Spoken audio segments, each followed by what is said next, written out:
lives lost. This storm reminds us of how unpredictable hurricanes can be, changing course from the original forecast and again strengthening into a hurricane before making landfall in South Carolina. That's going to happen really close to now.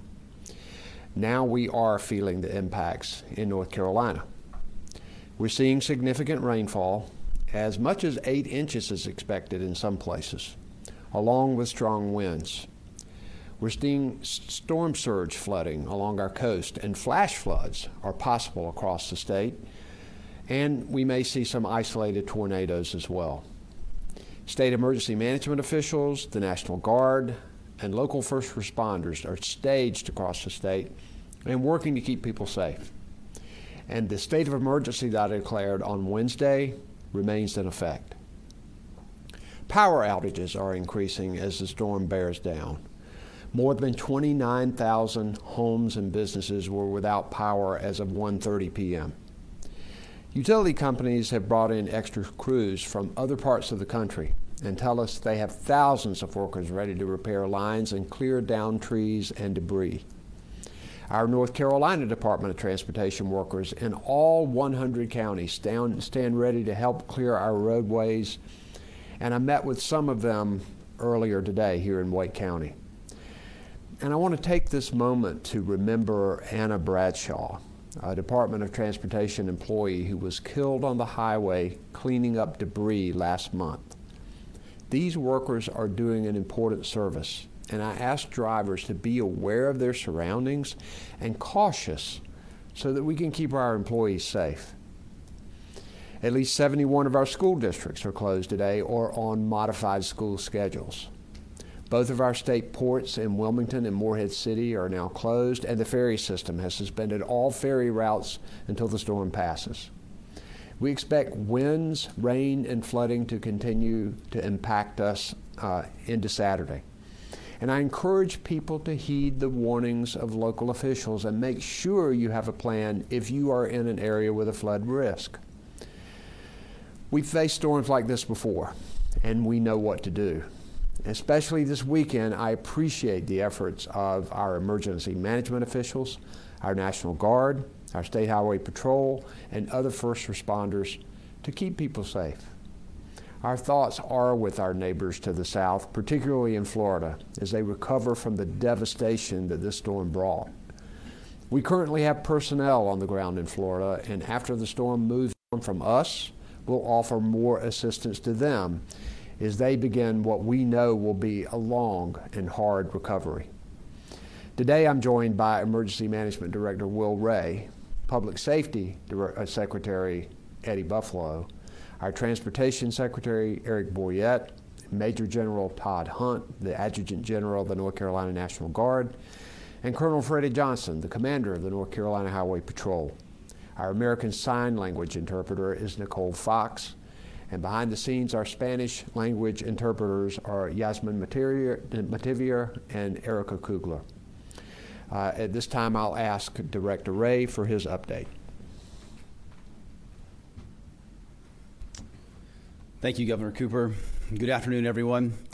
The State Emergency Response Team remains activated here at the State EOC and at our 3 regional coordination centers, and we continue to make adjustments based on forecast changes and respond to local requests as the hurricane approaches. Currently, 25 counties have opened or partially activated their local emergency operations centers. 12 of those have local states of emergency in place, and here at the State EOC and in our regional coordinating centers, we've responded to about 50 resource requests from local governments. Our Swiftwater rescue teams and search and rescue task force are now on station where we believe they will be most needed. We have increased the number pre-deployed from yesterday to 12 total teams staged across all 3 of our regional branches at this time. They're ready, but have not been needed to respond to any incidents at this point. The North Carolina National Guard has mobilized a number of force packages to support emergency response. Those personnel and vehicles are ready and pre-staged across the state in Asheville, Wilkesboro, Conover, Burlington, Greensboro, and Mooresville. Additionally, as we said yesterday, support from the Department of Transportation, the State Highway Patrol, the Office of the State Fire Marshal, and the Office of EMS continue to be engaged across the state to support effective response operations. Authorities in Cumberland County have opened a shelter in Fayetteville for those who need refuge from the storm, and the Rock City campground at the Charlotte Motor Speedway remains open for hurricane evacuees as well. We continue collaboration with our local partners for potential post-impact sheltering needs, especially related to power outages. As the governor said, we are seeing power outages across the state, and while they are focused largely in the southeastern part of our state at this time, we are seeing them pockets of outages across all three regions of our state, and in the last hour have seen a steady increase in progression. As this storm progresses, the Ready NC website will be a place where you can find information on open shelters, on power outages, weather forecasts, and expected weather impacts, and information on how to be prepared. That's readync.gov. As we said yesterday, while we don't expect widespread evacuations will be needed during this storm, heavy rain in coastal counties will make flooding a threat. Visit knowyourzone.nc.gov to find out if you live in one of these evacuation zones and listen for your zone if evacuations are ordered. Again, it's good to be prepared, whether for this event or a potential one in the future. With very wet and sometimes dangerous conditions on the roads, please help to keep all of our law enforcement, transportation, utility, and other essential workers safe by observing the state's move over law. Reduce speed and change lanes to give roadside workers plenty of safe space. We appreciate all that those men and women do when the state is experiencing its bad day. The combined state emergency response team, local, state, federal, tribal, nonprofit, and volunteer agencies in the private sector remain engaged and are working to ensure the protection of 10.5 million North Carolinians.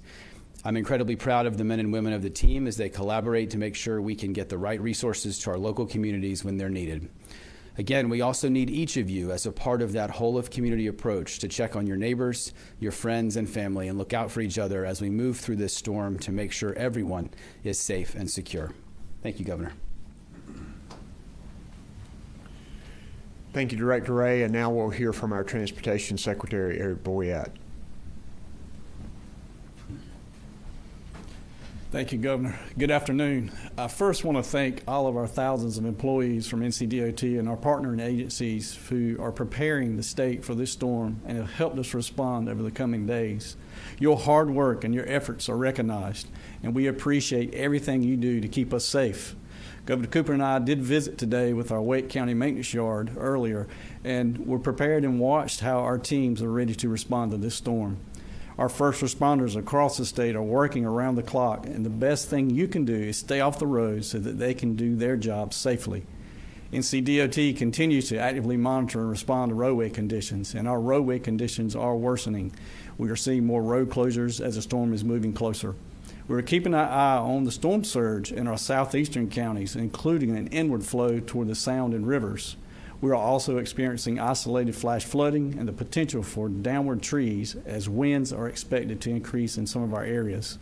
Our crews are patrolling areas to respond to any of those emergencies.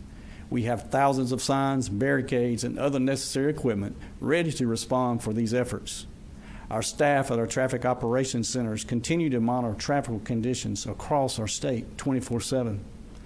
As you heard the governor, all of our North Carolina ferry routes are suspended at this time. Each route will reopen as soon as it is safe to do so. Our vessel activities are suspended today at both our Wilmington and Morehead City ports, and at this time, all state-run passenger trains are continuing to operate, but please look at the latest schedules and visit ncbytrain.org. Looking ahead, once this damage is assessed, we will work to get our roads open as swiftly as possible. We may be using some of our contract partners as well, and they are prepared. Remember, as this day goes on, if you encounter standing water on a roadway, please don't chance it. One of our most important safety messages is turn around, don't drown. Never drive around a barricade. They are there for a good reason, to protect you. Please stay off the roads in storm-affected areas if possible. If you must venture out, be sure to check out the latest information on our road closures and travel conditions at drivenc.gov. And the next few days, please be on the lookout for our NCDOT crews and our first responders working in our areas. We want to make sure you, our first responders, and our employees make it home safe to their families. Again, thank you, and please stay safe out there. Thank you, Governor. Okay, first, if there are any questions from People in the audience will be glad to take them over here at this mic if you'd like to.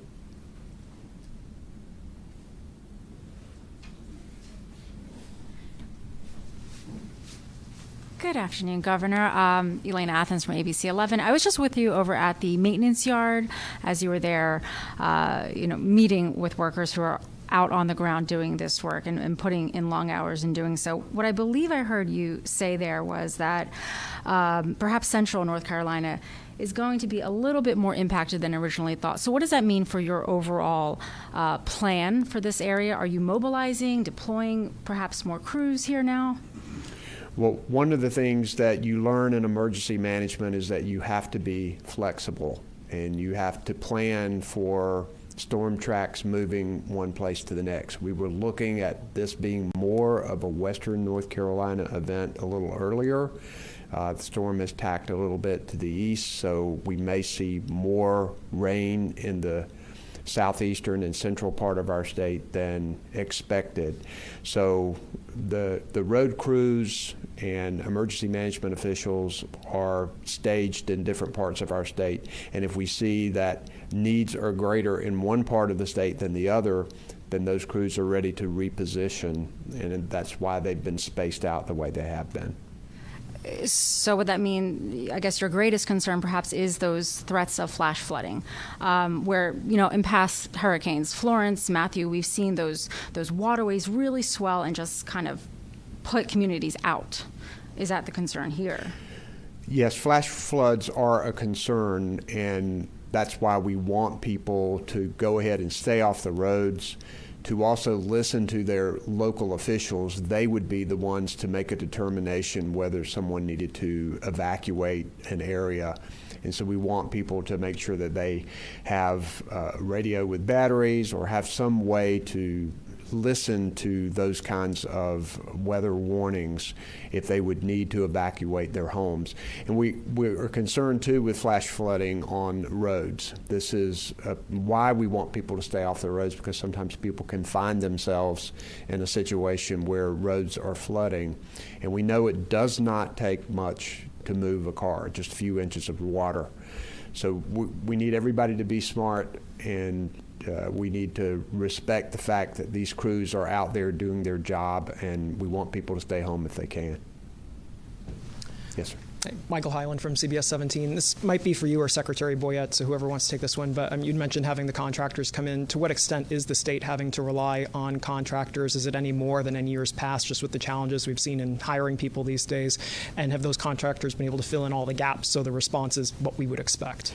I know we have about 2,200 DOT employees standing ready in all 100 counties, and I think the contracting is there. If we need it, I'll let Secretary Boyette address that directly. Yeah, Michael, that's a great question. Our crews are ready, and we are prepared, and we've also worked with our contracting industry, and they're ready. It is a smaller staff than we've seen in the past, but we as an agency always work together with our partners, and we're prepared to help the citizens of North Carolina get back to where we need to be.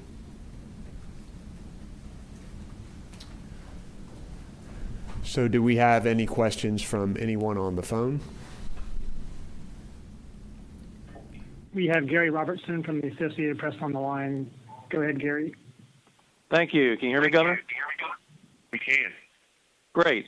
I wanted to talk either to you or Director Ray about the fact that before the storm, the eastern half of the state was either in a moderate drought or it was abnormally dry. Does that have any impact on what you think the potential outcomes could be for flooding or for other weather-related problems, given the fact that the soil on the ground didn't have a whole lot of rain or moisture in them to begin with before the storm? Thank you. I think that helps us in this situation. When you look at our river gauges across the state, you see levels that are green, which is positive. I think one of the problems that usually occur when flooding happens is that grounds are already saturated, and you see the more potential for that. Will, would you want to add anything to that? I think great question, Gary. I think a couple other things to mention in addition to what the governor said. While we have not had significant rain, and while this will certainly help our situation, I don't want folks to take away that minimizes the threat that we currently have. Right now, we are seeing some coastal surge, especially on the Pamlico, Neuse, Cape Fear rivers. Some of that is moving inland. Again, it's in pockets right now. Again, does the ground saturation help us? Yes, for this event. However, that does not minimize the risk, and again, I think reinforces the guidance that we've tried to provide both from public safety and from the Department of Transportation of folks really need to stay off the roads, just with how quickly the water can move and shift and come and go. That still is very much a threat and a hazard out there, whether in our southeastern part of the state along the coast or in some of our more urban areas, kind of Triangle West. The ability of the water to go up and down very quickly is still very much a threat. So again, would ask folks that unless you need to be on the road over the next day or so, that you take the opportunity to stay at home. Thank you. Thank you, everybody, for being with us today. Stay safe out there. Governor Roy Cooper, they're wrapping up a news conference this afternoon in Raleigh, getting us up to speed on all the state is doing to get ready now as Hurricane Ian begins to make its second landfall in the South Carolina area. And I think, Siobhan, what I take away from this, no major widespread damage at the moment, thankfully, but we have to be ready for it now as the real effects of this storm start to move in our direction. Now that it's moving toward the Carolinas, the governor and all those state officials saying now's the time to prepare. Not only that, but also take the precautions now so that you don't have to be out on the roads once the conditions worsen. A big thing he's been saying for days now, avoid that non-essential travel. And if you do have to leave the house, whatever you do not drive over those flooded roads. We've already seen some of that damage in places south in Florida. So definitely avoiding those flooded roads. And one of the things they are talking about here, over the last 24 to 48 hours, we have seen the path of this storm shift a little bit to the east, a bit of a relief for our mountain foothill communities. Hopefully, we know Duke Energy here over the past couple of days has been trying to bring those lake levels down. Those are always the major concerns for us. Obviously, you know, as the water falls into the mountains, it's got to funnel somewhere, and then we start to worry about places like Mountain Island Lake and Lookout Shoals. But right now, the way those water levels are, there's plenty of capacity. Of course, this can all change, right? Because this hurricane has done nothing several times. It has been very tough to nail down right to the bitter end, right? Exactly. And you saw some of those live pictures. We showed you Frying Pan Tower, where you saw that wind just whipping that flag around. The flag looked like it could barely stay in place. The camera was shaking. We also showed you Curie Beach. You're seeing shaking cameras. You're seeing a lot of rough tide. So it's just telling you of what's to come. And it hasn't even officially made landfall. This Frying Pan Tower right there. Just yesterday, we showed you this very same shot, and that flag was much more steady. And now you see the camera is struggling to stay in place. That flag is hanging on for dear life at this point right now, being shredded by the strong winds. Let's bring in meteorologist Jason Myers now to the conversation. Jason, the governor talking about 8 inches of rain in some places. I will say, if that's the case, that's a lot, but it's not the 30 inches that we have seen with Florence and Floyd and some of the other past storms. Yeah, definitely not as bad as those storms or even as bad as what Florida had, but for us it is serious. We're still looking at the worst of it to come this afternoon as we have heavier rain bands moving in right now. We're going to talk about the latest with Hurricane Ian. We just got a new update just in the last few minutes, and you can still see the heavy rain, especially for areas to the south and east of I-85.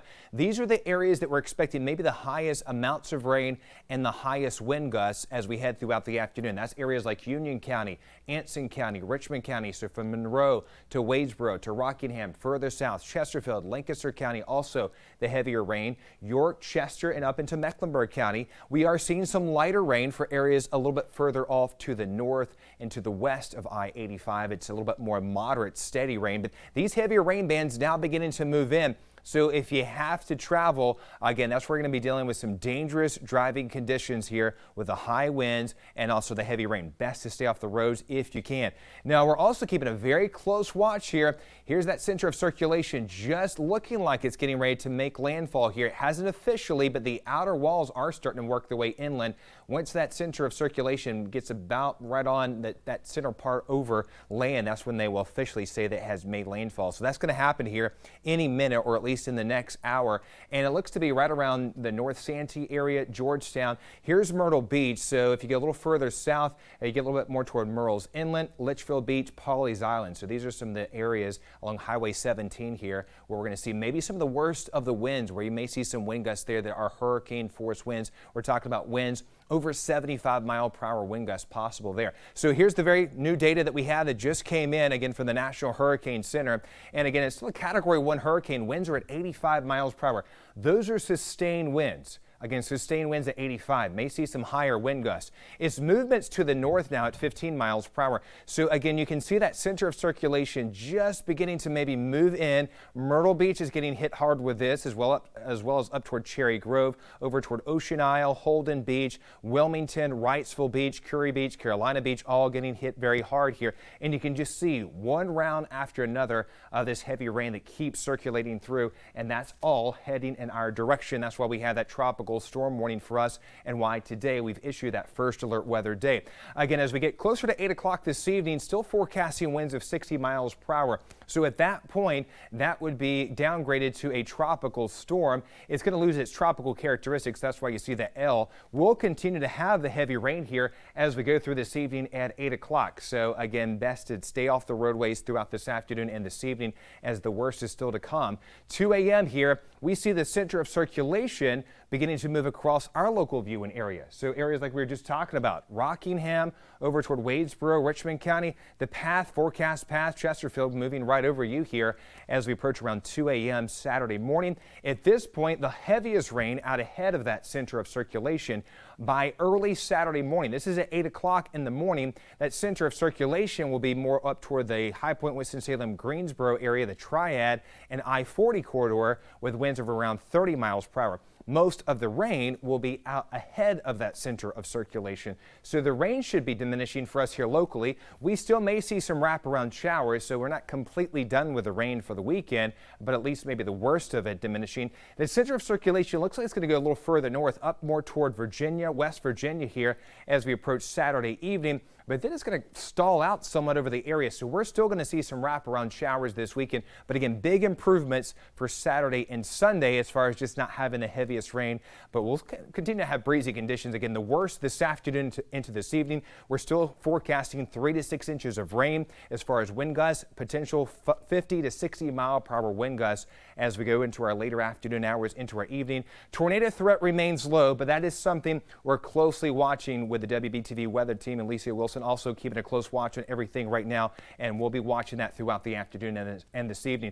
As we continue here, 2 o'clock, 5 o'clock here, here's those heavy rain bands moving through. 8 o'clock, we're continuing to see that heavy rain, and then by 11 o'clock, we see after midnight tonight into early Saturday, the heavier rain bands beginning to move out. So there's going to be a lot to track with Hurricane Ian. We'll give you updates digitally as well, especially as Hurricane Ian officially makes landfall. We'll send it back over to you, though, Jamie and Siobhan.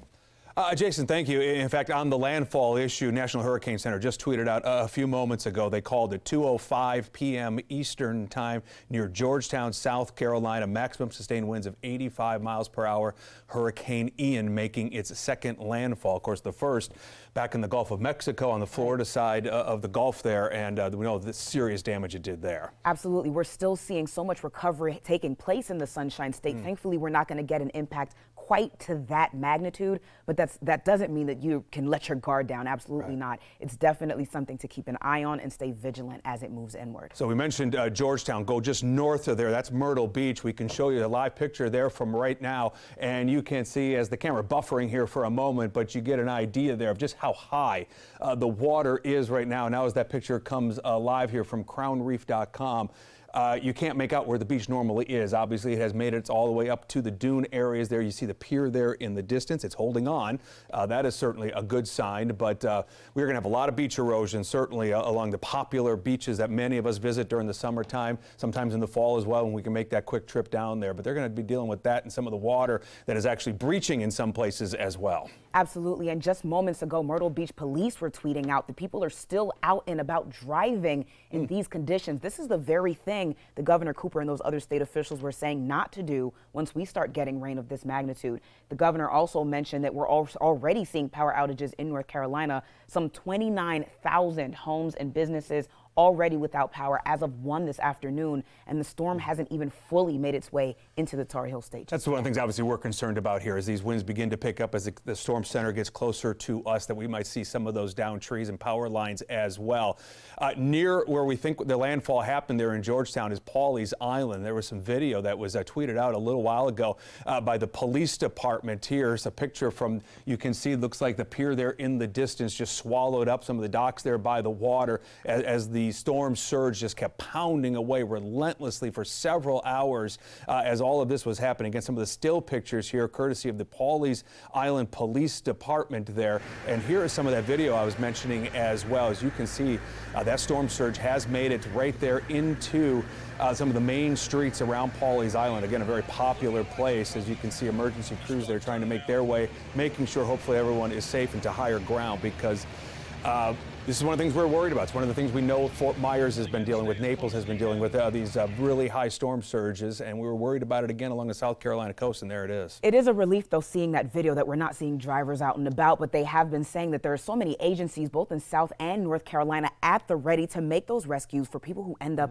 in these bad situations, these water rescues like we've been seeing throughout Florida, hoping that we're not getting it to that same magnitude in the Carolinas. And the governor mentioned that as part of that news conference today. If we see some localized flooding here in our area, barriers are up. Do not drive around them. Stay out of that standing water, because folks, if you've been around here long enough, you know we have heard it. We have seen it right here in our area. A few years ago, it was in Union County, where a mother was swept away trying to drive through some flooded streets. So we just don't want that to happen this time. Let's hunker down for a little while, hopefully get through this, over the next 24 hours or so, and we can go about our lives. But, if we can just stay put for a little bit, I think that makes sense. And as we've been telling you, as our First Alert weather team has been telling you, Ian has been unpredictable. It has shifted, sped up, slowed down. It's definitely a time to remain weather aware. Cannot emphasize that enough. Here's a live look from Folly Beach, South Carolina. You see so much water. It's just something that you do not want to mess with. And again, this is with the storm just now making landfall. Sunset Beach is the picture here. Again, a pier holding on for the moment. Hopefully that will be the case. We know those are pricey, and we've replaced a lot of them over the years here in the state of North Carolina, also in South Carolina as well. But you can see the sea remains very, very turned up at this moment right now, and it's going to be churning underneath that. Yeah, it is that foam. And remember, you normally would be seeing beach, in some of those areas right now for, 50, 60 plus feet in some cases when the tide is down. So obviously that is not the case here today. Charleston's an area we always worry about as well, because we know that can flood during a summer thunderstorm, let alone a hurricane closing in. And you can see some of the video here, Siobhan. So this is from Charleston's Battery. Look at this. You may have been down there with your family recently, but you're seeing just how much rain is coming down there. The roads quickly disappearing underneath all of that water. Definitely conditions to remain inside. Be careful. Check on your loved ones if you have them in that area. Officials have been saying check on your neighbors, check on the elderly. And again, we still have a little bit of time here at home to get those emergency kits, get that plan in place, get everything you need, those generators, those batteries, those non-perishables, just in case these winds, this rain knocks out power here at home. The governor said do be prepared for possible brief outages. The Duke Energy website had about 50,000 plus power outages. That's both Carolinas, not just North Carolina, right now, dealing with this right now. And again, we expect those numbers certainly to increase as those winds get closer to more populated areas around here as well. I think we have some more video we can show you. We mentioned a short time ago, 2:05 p.m. was the official landfall for Hurricane Ian in South Carolina, in Georgetown. And here are those pictures from that area right now. From our sister station down there along the coast, WCSC.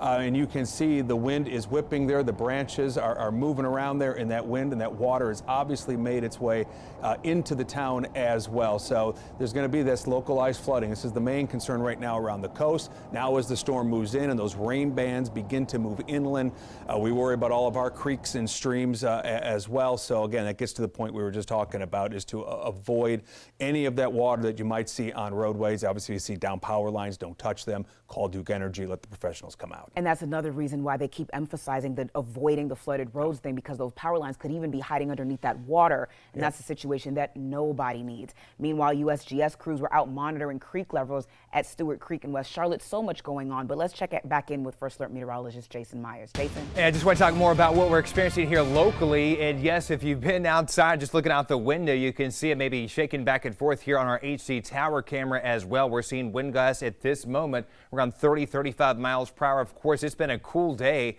as we're expecting temperatures to stay mid to upper 50s. Those heavier rain bands now moving into our local viewing area, especially as we work our way a little further south and east of Charlotte, more toward Rockingham, areas around Richmond County, Anson County, Union, as well as Stanley, Chesterfield, Lancaster, all across portions of York, Chester County into Mecklenburg, and now into Cabarrus County. We've got those heavier rain bands that will continue to move in. And again, those heavier rain bands out ahead of that center of circulation, as Jamie was just talking about. We did get that new update there as officially making landfall right around Georgetown. That's near the Pawleys Island area, as well as Litchfield Beach, just south of Myrtle Beach, officially at 2:05. Heavier rain bands continuing to work their way over I-95, over toward I-77 from Florence to Columbia, and that's all again what's headed in our direction. You can see almost that center of circulation coming in right around the Georgetown area. So here's Highway 17 as we work our way down Myrtle Beach here, a little bit more toward Murrells Inlet, over toward portions of Litchfield Beach, and then over toward portions of Pawleys Island. So the latest data again from the National Hurricane Center, Category 1 hurricane, wind sustained at 85 miles per hour. Its movements to the north at 15, so it's moved a little faster here with a speed at 15 miles per hour. Here's that heavy rain continuing to move in around 8 o'clock. At this point, by 8 o'clock, still seeing winds of around 60 miles per hour. And then as we approach 2 a.m., that center of circulation moving over us locally, we're still experiencing rain that will be heavy at times up to about 2 a.m. But by around 8 o'clock in the morning tomorrow morning, we're going to see the rain begin to diminish, at least locally, as we'll see our winds diminishing to about 30 miles per hour. And then by Saturday evening, moving a little further north into portions of Virginia. So there's a lot to track as we go throughout the rest of our afternoon and evening hours. We'll continue to give you more of these updates and more of the local impacts coming up. Jamie, Siobhan? Jason, thank you so much. As you see, our First Alert weather team all over this for you as we continue to monitor Ian's movements. Of course, much more coverage coming up the top of the hour. QC at 3 will have their fun, but they're also going to keep you updated on the weather as well. Siobhan and Alex will be here, of course, Forced at 4, and we are live all the time on our news apps, on your streaming devices and website. Keep it right here. WBTV will keep you updated as we track Ian throughout the day.